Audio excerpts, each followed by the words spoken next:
All right, welcome back to Nature's Reality 360, where we bring you the reality of nature, 360 degrees of it. All right, I hope everybody had a great weekend. Today is Monday, August 14th, 2023. And today we're just going to be discussing one topic. We're going to discuss the wildfires in Maui, which I'm sure everyone has heard about by now. You're kind of seeing what's left of Lahaina on the Maui island after the devastating wildfires rolled through there. 80% of the city is completely destroyed. The death toll is now up to 96 and climbing. Over 270 buildings have been destroyed, and it's just a devastating story. So we're just going to go over it, couple details, play a quick video, and then we're going to go over how we can help if you guys would like to do that. And since it's such a serious, heartbreaking story, this will be the only thing we discuss today. All right, so as of now, there's multiple fires on the island. There's 3 main fires. Okay. The good news in all this, I mentioned the biggest banyan tree in Hawaii was burnt, and I showed a picture of it the other day. They did save the tree, and they began watering it again yesterday. So, try to stay positive and focus on the little bits of light that shine through. It's a one of these where it's positive but heartbreaking. So we got to give a shout out to a man named Franklin Trejo. His nickname was Frankie. He's a 68-year-old man. He was a 68-year-old man. He gave his life saving others, trying to save his house. He saw some other people in need while he was trying to save his own stuff, and he went over and saved them instead, and he gave his life doing so. So our thoughts and prayers go out to his family, and we appreciate his sacrifice. I think it's a great example of how everyone needs to be selfless, caring for others, and willing to sacrifice everything if it means saving another life. So keep him in our memory if you can. So now we're going to play a video. Okay. CNN interviewed this government official, and let's see what they have to say about it. I want to bring in Congresswoman Jill Takuda of Hawaii. Congresswoman, thank you so much for being with us. The thing is, Derek just talked about this idea that there has been some containment, so that's great news, but these wildfires really caught people off guard. You're a representative, but do you have friends, family members, relatives who have been caught up in these fires in Maui? Just walk us through what you're hearing about what's happening on the ground. Absolute heartbreak, terror, fear, anguish from so many of our constituents. I've reached friends who have lost loved ones to this tragedy. I have have friends that have lost homes. I have some friends I still can't connect with. So it is, absolutely heart-wrenching for all of us to just worry about how people are doing. They're so disconnected at this time. We are rushing in with, as you said, every bit of help we can provide, from the U.S. Coast Guard pulling people out of the water to military helicopters coming in to try to contain those hotspots, put out those fires.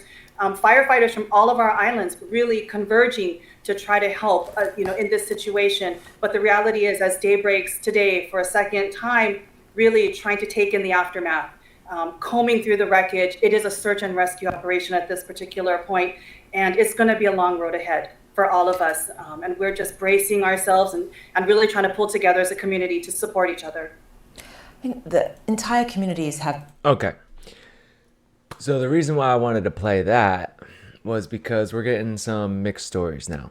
Okay. And we're not going to go down the conspiracy road today, but there's been some theories floating about now of how these fires started and why they seem to be so unprepared, the government and the officials on the island.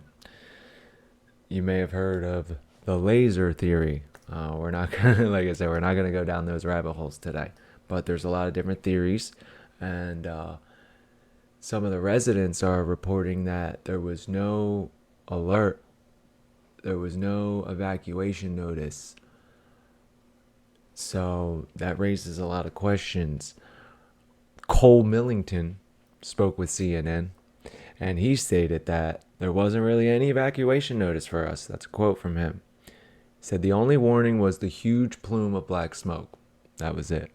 Something important to know is Hawaii actually has the largest alarm system in the world for situations like this.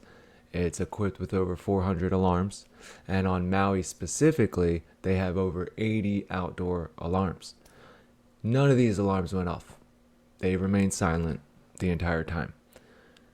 So, a gentleman named Adam Weintraub, I don't know if I'm saying that right, but he's with the Hawaii Emergency Management Agency, and he even said, this is a quote from him, nobody at the state and nobody at the county even attempted to activate those sirens based on their records.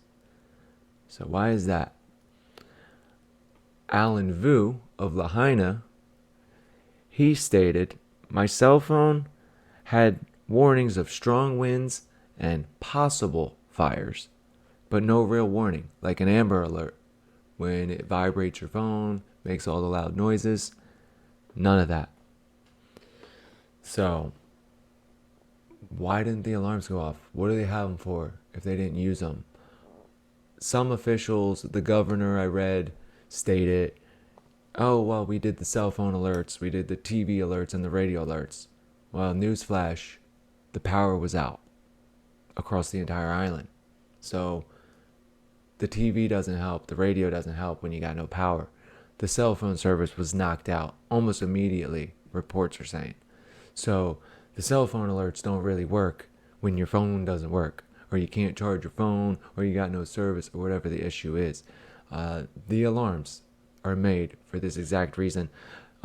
They are specifically made for tsunamis, but they do say they're made for other natural disasters as well. And why wouldn't they just use them, right? So these are things that I need to dig into. These are questions that need to be answered. We have some reports from different people on the ground. According to Adam Weintraub, those reports aren't incorrect, but from what I was reading with the governor, the attorney general, it sounds like naturally they're trying to not take any blame for these alarms not going off. And I'm not saying we need to place blame on them just yet. We need to see the facts before we make any judgments or any assumptions, right? So I'll do my diligence to look further into that. Today, I just kind of wanted to touch on it, give a quick update, and show how we can help, okay? So I found this website here, civilbeat.org, okay? I looked into it. It seems legit. If you want to look into it further, that's fine, but I'd say it's trustworthy.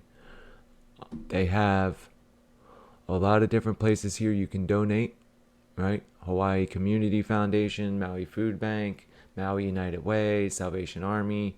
If you do Salvation Army, though, it has to be the Hawaiian and Pacific Island divisions. Okay, Maui Humane Society, Kitchen. They also have a list of items that you could donate, supplies, right? The food bank, the Maui Food Bank, rice, snacks, canned foods, diapers, baby food, all those sort of things. You know, non-perishable bottled water, hygiene items, clothes. I'm sure they can use everything. Daily use items, right? Toothpaste, shampoo, conditioner, all the things we all enjoy.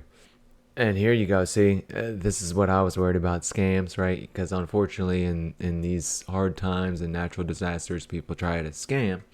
So you have to look out for that. And they do touch on that on this website. If you want to look into that, I'll leave a description. I'll leave a link to this website in the description. Okay. And that's going to wrap it up today. Like I said, just wanted to do a quick alert to the story, a little update. Sorry, I may seem a little tired today. I am tired. Honestly, though, our our hearts go out to the people involved in this situation, the people that are still there, the families that are related to people on the island, friends. You know, our thoughts and prayers go out to them, and let's see what we can do to help these people. Any help, anything you can do, I'm sure they'll appreciate it. So that's going to wrap it up today on Nature's Reality 360. If you'd like, I'm going to put some cards up here with a video from the drum circle I went to yesterday. A little lighter situation, you know, some entertainment if you want to check that out. And if you want to check out a little video I made about Elephant Day. Elephant Day was Saturday, and that should be up on the screen as well. All right, so please forgive me. I know I'm a little out of it today, and I promise I won't be tomorrow. Enjoy the rest of your evening. I hope you enjoyed the video. Nature's Reality 360 signing out. Make sure you like, share, subscribe. Please hit that notification bell, and we'll catch you on the next one. Thank you.